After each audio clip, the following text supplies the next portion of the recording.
नमस्कार, किसान समाचार में आपका स्वागत है। मैं हूं साइमा खान।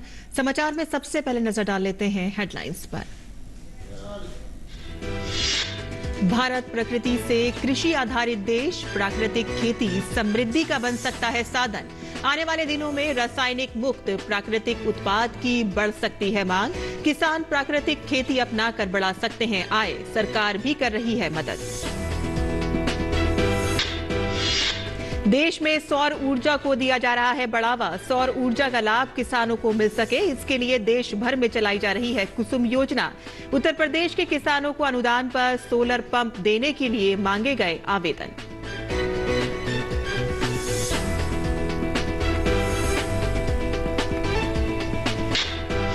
आवारा पशुओं से फसलों को होने वाले नुकसान से बचाने के लिए छत्तीसगढ़ में रोका छेका अभियान की शुरुआत 10 जुलाई से 20 जुलाई तक चलाया जा रहा है अभियान। आवारा पशुओं से किसानों की फसलों को होता है नुकसान।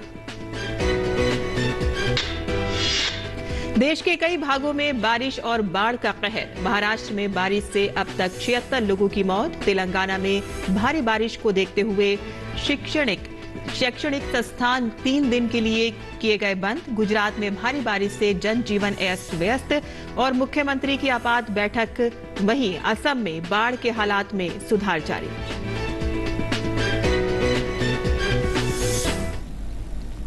और अब समाचार विस्तार से। प्रधानमंत्री ने रविवार को प्राकृतिक खेती सम्मेलन को संबोधित किया। केंद्र सरकार देश में प्राकृतिक खेती को बढ़ावा दे रही है और देश में गंगा के किनारे अलग से अभियान चलाया जा रहा है, कॉरिडोर बनाया जा रहा है।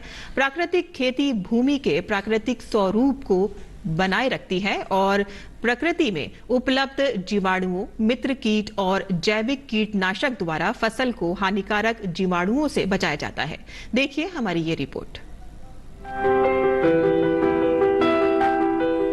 माता भूमि पुत्रो हम पृथिव्याः, अर्थात धरती हमारी माता है और हम उनके पुत्र।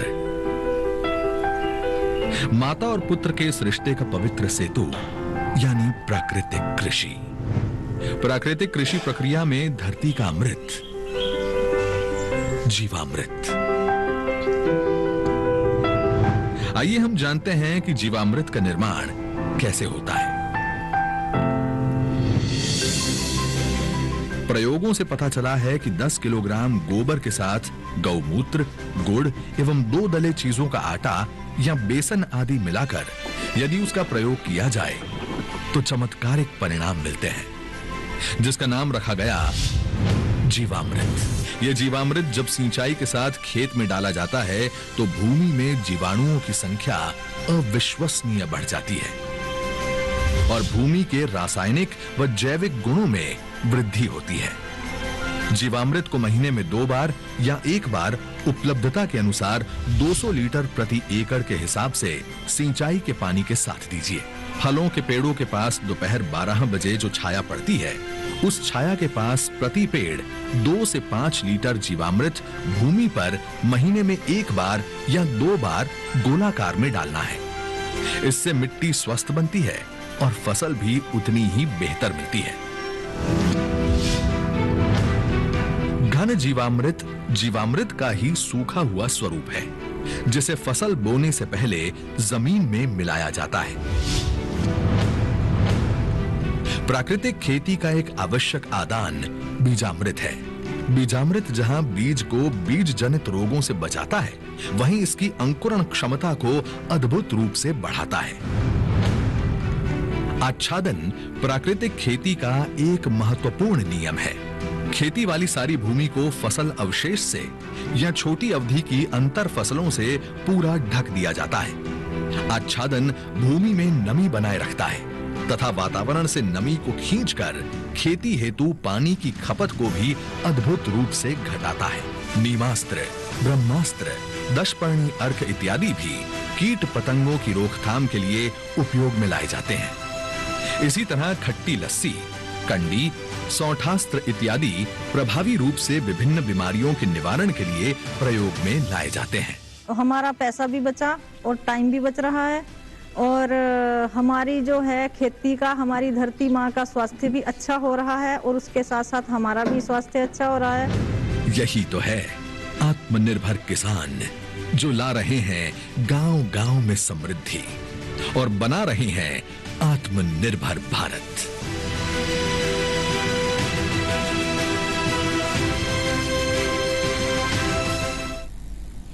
और प्राकृतिक खेती से जुड़कर किसान अपने आय तो बढ़ा ही रहे हैं और साथ ही साथ धरती को भी हरा भरा और स्वस्थ बनाने में मदद कर सकते हैं।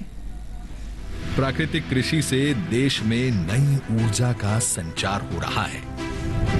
हमारे पद्म पुरस्कार विजेता सुभाष जी करके हैं महाराष्ट्र के, उन्होंने जीरो बजट खेती का एक विचार विकसित किया है। ये वो प्राकृतिक खेती वाला विषय है। इससे हमारी धरती मां भी बचती है, हमारा पानी भी बचता है और फसल भी अच्छी और पहले से ज्यादा होती है। मेरा आप सभी किसान साथियों को, देश भर के किसान साथियों को आग्रह है, आप हमारी बात को समझेंगे, मुझे पक्का विश्वास है आप उसको अपने खेत में लागू करेंगे। आजादी के अमृत महोत्सव के इस शुभ अवसर पर वर्तमान खेती की दशा एवं दिशा हेतु माननीय प्रधानमंत्री जी का ये अति महत्वपूर्ण आह्वान है। देश के लाखों किसानों ने इस विधि को स्थापित कर दिया है। गुजरात प्रदेश का डांग जिला तो पूरा ही प्राकृतिक खेती जिला घोषित कर दिया गया है। देश के कई गांव आज इस ओर परिवर्तित हो रहे हैं क्योंकि इससे किसानों के जीवन में उन्नति आ रही है। मेरा नाम सत्या है। मैं मेरे 150 पौधा हैं जिसमें मैं प्राकृतिक खेती की अब स्प्रे कर रही हूँ। अगर जहरीली स्प्रे हम दुकानों से खरीद के करते थे तो उससे हमारे खर्चा ज़्यादा आता था, पैसा भी ज़्यादा लगता था और इसमें हमारे को खर्चा भी कम है और फल भी अच्छा बन रहा है, जिसके लिए हमें यूरिया डालने की कोई ज़रूरत नहीं है अभी इसमें। पहले सर अगर 5000 का खर्चा हमारा आता था स्प्रे का, तो अभी हमारा 500 का भी शायद खर्चा नहीं आया है। इसलिए मैंने अपने बगीचे से शुरू करा है, पर इस साल मैं सबको बता रही हूँ कि आगे के लिए आप ही जो मैंने किया है अपने बगीचे में, आप ये स्प्रे करके देखो। दिल खुश हो जाता है सर, जब अपनी फसल इस तरह से अच्छे से आए तो दिल भी खुश हो जाता है सर। जब से प्राकृतिक खेती करनी शुरू करी है तब से सबसे पहले तो हमारी जो भूमि उसमें एकदम मुलायम हो गई भूमि। कुलथ है, माश है, दालों में राजमा है और सर्दियों में मैंने मसूर और जौ बिजाई करी थी, गेहूं और चना भी बिजाई करा था सर्दी में। मिलेट्स हमारे पास कोदा और काउनी है। हाँ जी, एक अपने पास कुट्टू के आटे वाला है, स्थानीय भाषा में ओगड़ा बोलते हैं। एंटीऑक्सीडेंट सबसे ज़्यादा इसमें है। ये धान हमारे पास 2 वैरायटी का है, ये लाल वाला चावल है और ये आगे वाला जो है सफेद चावल है। इसकी खासियत ये है कि ये बिना सिंचाई की होता है। ये सर जी, मेरा नाम फूल कुमार, गांव बहनी मातो, तहसील महम, जिला रोहतक। मैं प्राकृतिक खेती करता हूं। अभी हमने जब से ये प्राकृतिक खेती करी है तो इसमें हम आपको दिखाएंगे। इस खेत में हमने पंचक्षेत्रीय बाग लगाया है। इसमें सेब, किन्नू, आड़ू, आलू बुखारा, अंजीर और ये बेड पे पूरे में हल्दी है और हल्दी के नीचे चना है।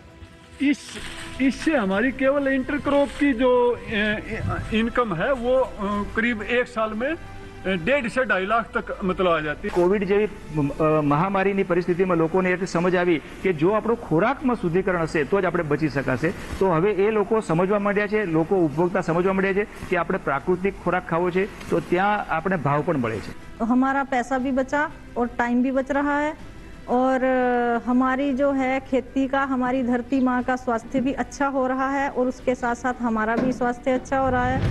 यही तो है आत्मनिर्भर किसान, जो ला रहे हैं गांव-गांव में समृद्धि और बना रहे हैं आत्मनिर्भर भारत।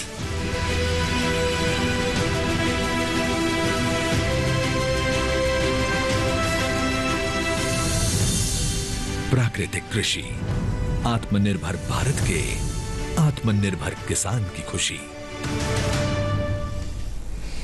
और उत्तर प्रदेश के कृषि मंत्री सूर्य प्रताप शाही ने कुसुम योजना की प्रगति की जानकारी दी। कृषि मंत्री ने कहा कि किसानों की लागत घटाकर उनकी आमदनी बढ़ाने के लिए सरकार तेजी से प्रयास कर रही है। प्रधानमंत्री किसान ऊर्जा सुरक्षा एवं उत्थान महाअभियान यानी कि पीएम कुसुम योजना के तहत 10,000 किसानों का चयन किया गया है। चयनित किसानों को कृषक अंश की धनराशि बैंक में जमा कराए जाने के बाद उनके खेतों में सोलर सिंचाई पंप लगाए जाएंगे। हम लोगों ने 100 दिनों के लक्ष्य के भीतर सोलर पंप प्रधानमंत्री किसान ऊर्जा सुरक्षा और उत्थान महाअभियान, जिसको कुसुम नाम से जानते हैं, सोलर पंप के लिए 10,000 किसानों का हमने आवेदन पत्र के लिए पोर्टल खोला और 10,000 किसानों का चयन अब तक पूर्ण कर दिया गया है। तो वो प्रक्रिया उनकी वेरिफिकेशन की हो रही है। साथ साथ में जो कृषक अंश उनको जमा करना है, वह कृषक अंश 40% उनको कृषक अंश जमा करना होगा, तो उसके लिए उनको समय दिया हुआ है। जैसे जैसे वो आती जाएगी वैसे वैसे सोलर पंप लगाते चले जाएंगे। आवारा पशुओं के कारण किसानों की फसलों को काफी नुकसान होता है, जिसके कारण किसानों को काफी परेशानी का सामना करना पड़ता है। फसलों को होने वाले इस नुकसान से किसानों को बचाने के लिए छत्तीसगढ़ सरकार ने रोका छेका अभियान की शुरुआत की है। चालू खरीफ सीजन के दौरान 10 जुलाई से 20 जुलाई तक ये अभियान चलाया जा रहा है।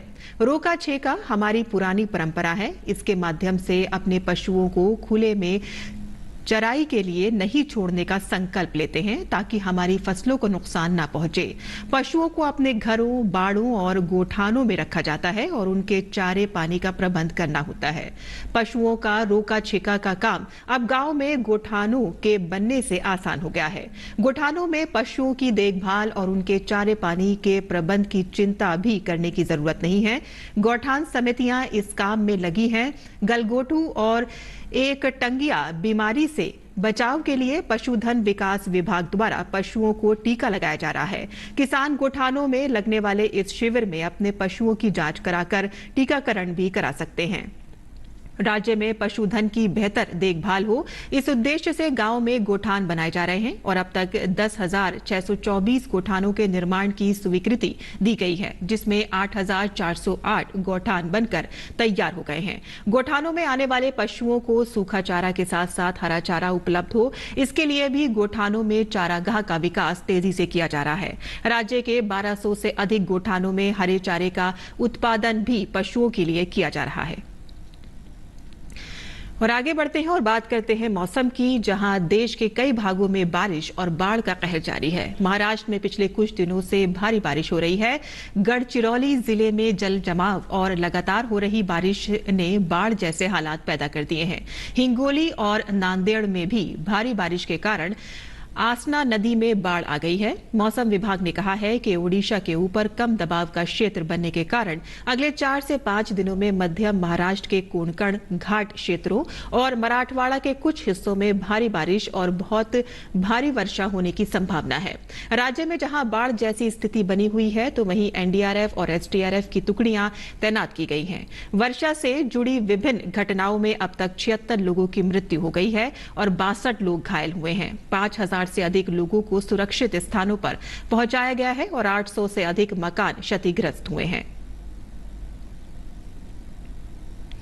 मॉनसून के मौसम में कहीं मेघ बस गरज रहे हैं तो कहीं इतना बरस रहे हैं कि नदियां उफान पर हैं। गुजरात की बात करते हैं, जहां गुजरात के कई जिलों में भारी बारिश, अहमदाबाद में भारी बारिश से हालात गंभीर हो गए हैं। शहर में भारी बारिश के कारण सड़क पर जल जमाव हो गया है। गुजरात में भारी बारिश का कहर सिर्फ अहमदाबाद में ही नहीं बरपा है और सबसे बुरे हालात सौराष्ट्र और साउथ गुजरात के हैं। वलसाड़ में चारों ओर सिर्फ पानी ही पानी नजर आ रहा है। तेज बारिश की वजह से कई नदियों का जलस्तर बढ़ गया है और नदी का जलस्तर बढ़ने के बाद कई हेक्टेयर कृषि भूमि भी पानी में डूब गई है। वहीं औरंगा नदी के आसपास के इलाकों में भारी जल जमाव हो गया है।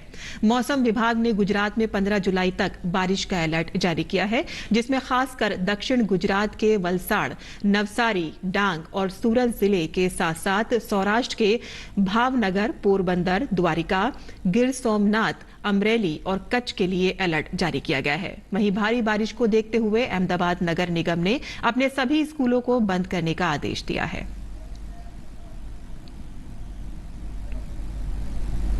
गुजरात के मुख्यमंत्री भूपेंद्र पटेल ने दक्षिण गुजरात में भारी बारिश से उत्पन्न स्थिति की समीक्षा करने के लिए गांधीनगर में राज्य आपातकालीन संचालन केंद्र के जिला कलेक्टरों के साथ बैठक कर उन्हें आवश्यक निर्देश दिए हैं।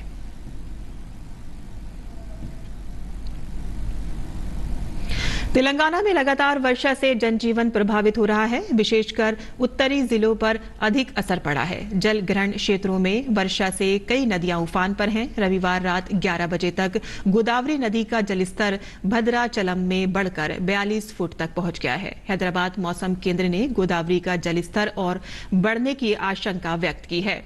कोल्लूर में रविवार रात 185 मिलीमीटर वर्षा रिकॉर्ड की गई। हैदराबाद में भी कई स्थानों पर जल जमाव से जनजीवन बाधित है। निजामाबाद जिले में श्रीराम सागर परियोजना के 9 गेट खोल दिए गए हैं और 25,000 क्यूसेक पानी गोदावरी नदी में छोड़ा जा रहा है। मौसम विभाग ने अगले 3 से 4 दिन तक राज्य में अत्यधिक तेज वर्षा का अनुमान व्यक्त किया है। राज्य सरकार ने सभी शिक्षण स्थानों में 3 दिन का अवकाश घोषित कर दिया है। मुख्यमंत्री के चंद्रशेखर राव ने स्थिति की समीक्षा की और मौसम विभाग को बाढ़ की किसी आशंका से संबंधित चेतावनी जारी करने का निर्देश दिया है। राष्ट्रीय आपदा मोचन बल की टीमें राहत कार्यों के लिए तैयार रखी गई हैं। आवश्यकता पड़ने पर वायुसेना की सेवा भी ली जाएगी। जिला मुख्यालयों में नियंत्रण कक्ष और हेल्प डेस्क बनाए गए हैं।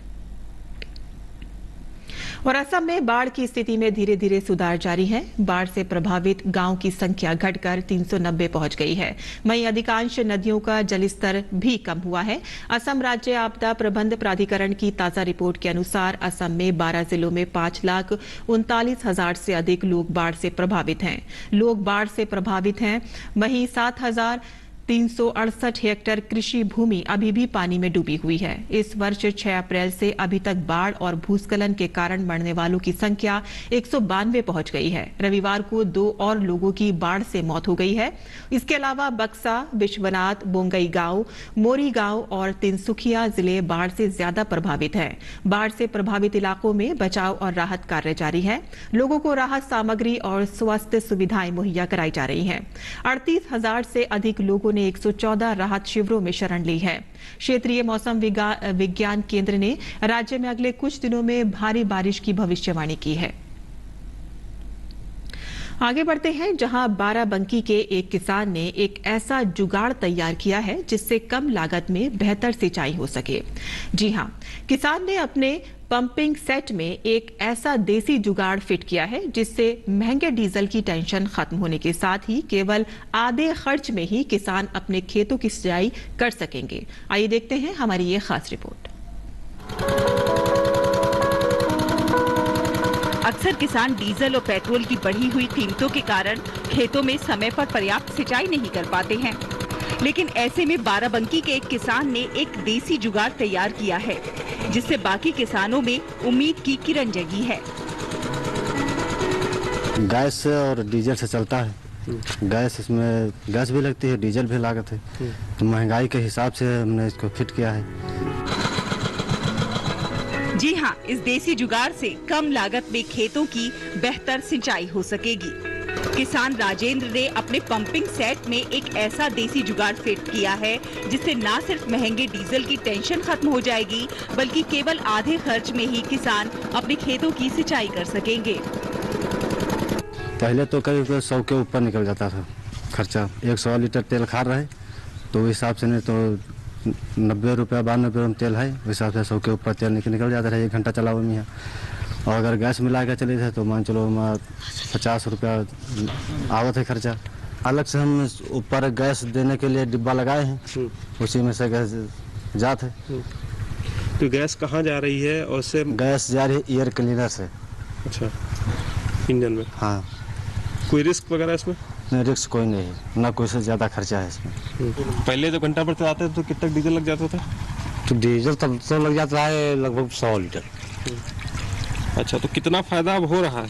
फायदा लगभग यहाँ 50-60 रुपये फायदा होता है घंटे भर में। हाँ। अच्छा, ये एक ऐसा इंजन है जो एलपीजी गैस से चलता है।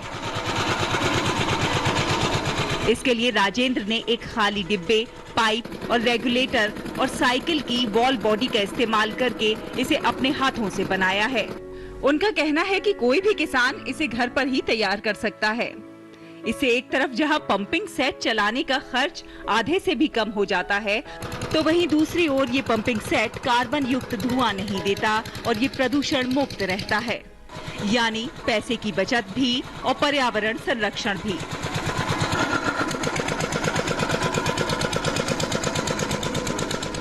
बाराबंकी से नितिन की रिपोर्ट, डीडी न्यूज।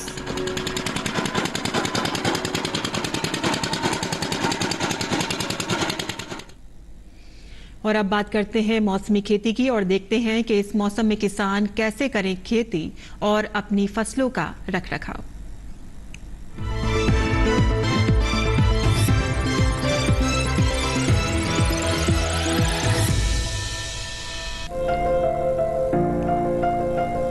जम्मू और कश्मीर के उपोष्ण कटिबंधीय हिस्सों में मक्का और तिल की बुआई कर लें। यहाँ टमाटर, बैंगन और मिर्च की रोपाई की जा सकती है। वहीं यहाँ के मध्यवर्ती इलाकों में किसान धान की रोपाई जारी रखें, लेकिन मक्का की बुआई फिलहाल टाल दें। हिमाचल प्रदेश के मध्यवर्ती पहाड़ी इलाकों में बैंगन की पकी फसल की तोड़ाई कर लें। उत्तराखंड के पहाड़ी इलाकों में धान की रोपाई भी इस समय की जा सकती है।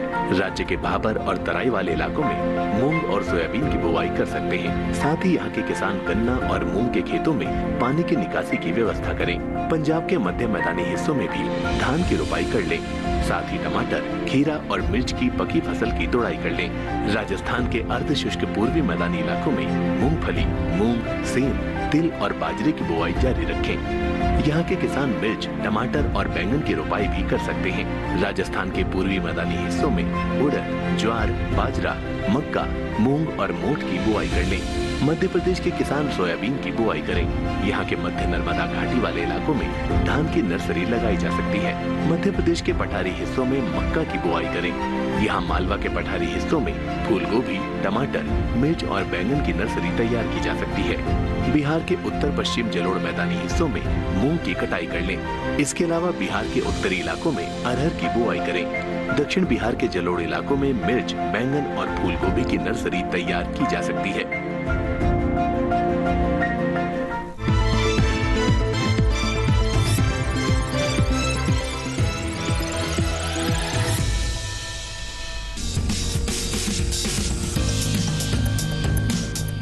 इसे तोरई, तोरी और घिवरा तीनों कहते हैं। इसकी खेती लगभग पूरे भारत में की जाती है। दूसरी बेल वाली सब्जियों की तरह ही इसे भी साल में 2 बार बोया जाता है, पहले फरवरी मार्च में और फिर जून जुलाई में। यानी अभी तोरी बोने का एकदम सही समय चल रहा है। तोरी की बुआई करते समय कुछ सावधानियां बरतें। उन्नत किस्म का बीज चुनना बेहतर रहेगा। भारतीय कृषि अनुसंधान संस्थान ने 2 किस्में विकसित की है, पूसा स्नेह और पूसा नूतन। पूसा स्नेह उत्तरी मैदानी क्षेत्रों के लिए उपयुक्त है। इसका फल चिकना, सीधा और दरमियानी लंबाई का होता है। रंग गहरा हरा, गुदा मुलायम लेकिन छिलका सख्त होता है। तुड़ाई के बाद बेचने के लिए इसे काफी दूर तक भेजा जा सकता है। साथ ही इसमें अधिक तापमान सहने की भी क्षमता होती है। बुआई के 45 से 50 दिनों के भीतर फसल तैयार हो जाती है। इस दौरान किसान पहली तुड़ाई कर सकते हैं। 1 हेक्टेयर में 120 क्विंटल तक पैदावार हो सकती है। पूसा नूतन का फल धारीदार होता है। ये दिल्ली और राष्ट्रीय राजधानी क्षेत्र के लिए उत्तम है। फल लंबा, सीधा और आकर्षक होता है। फलों का रंग हरा और औसत वजन 105 ग्राम होता है। इसका भी गुदा मुलायम होता है। ये बसंत, ग्रीष्म और खरीफ दोनों फसलों के लिए उपयुक्त है। बोने के 45 से 50 दिनों में पहली तुड़ाई की जा सकती है। पूसा नूतन किस्म 1 हेक्टेयर में 160 क्विंटल तक पैदावार दे सकती है।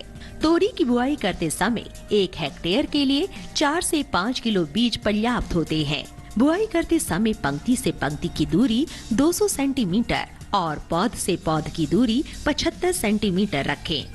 अगर बात सिंचाई की करें तो गर्मी के मौसम में हर 5 से 6 दिन पर सिंचाई करते रहें। खरपतवार हटाने के लिए 2 बार निराई करें।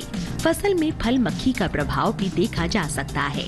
ऐसे में उचित दवाओं का छिड़काव करें। किसान ध्यान रखें कि फसल में किसी भी तरह की दवा का छिड़काव करने से पहले कृषि विशेषज्ञों की सलाह जरूर लें।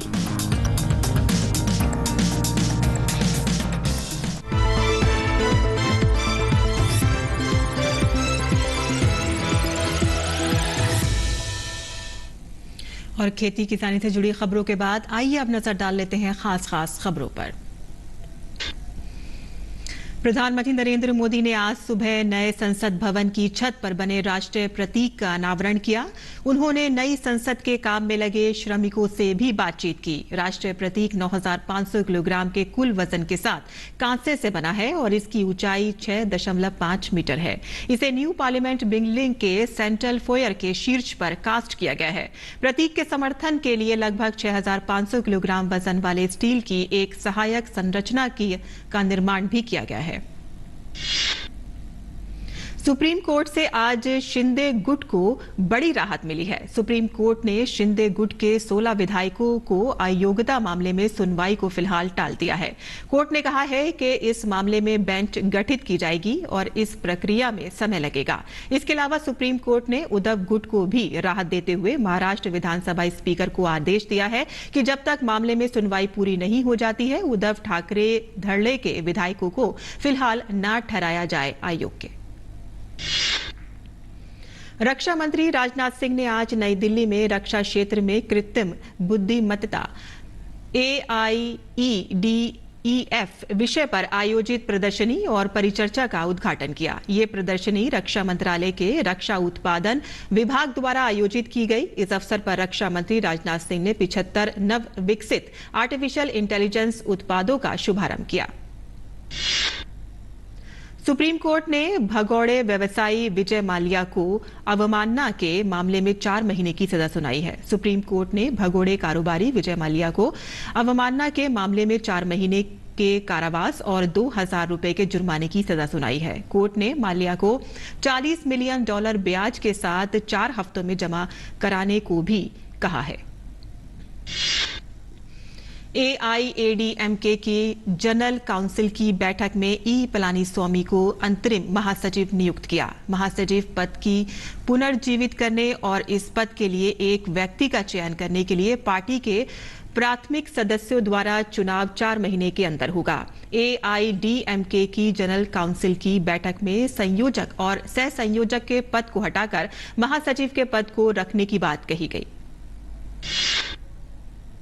देश भर में पिछले 24 घंटों में 16,678 मामले दर्ज किए गए हैं। वहीं पिछले 24 घंटों में 14,629 मरीज उपचार करवाकर स्वस्थ हो चुके हैं, जिसके बाद देश में रिकवरी रेट 98.50% हो गया है। वहीं साप्ताहिक पॉजिटिविटी रेट वर्तमान में 4.18% दर्ज किया गया है। दैनिक पॉजिटिविटी रेट 5.99% हो गया है। और कोविड महामारी के खिलाफ सबसे प्रभावी हथियार के रूप में शुरू किए गए टीकाकरण अभियान के तहत देश में अब तक 198.88 करोड़ से अधिक टीकों की खुराकें दी जा चुकी हैं। पिछले 24 घंटों में 11,44,000 से अधिक टीके लगाए गए। टीकाकरण अभियान देश में लोगों की कोविड से सुरक्षा का एक महत्वपूर्ण माध्यम है और इसकी उच्च स्तर पर लगातार समीक्षा और निगरानी की जा रही है। किसान समाचार में आज के लिए बस इतना ही। अनुमति दें। नमस्कार।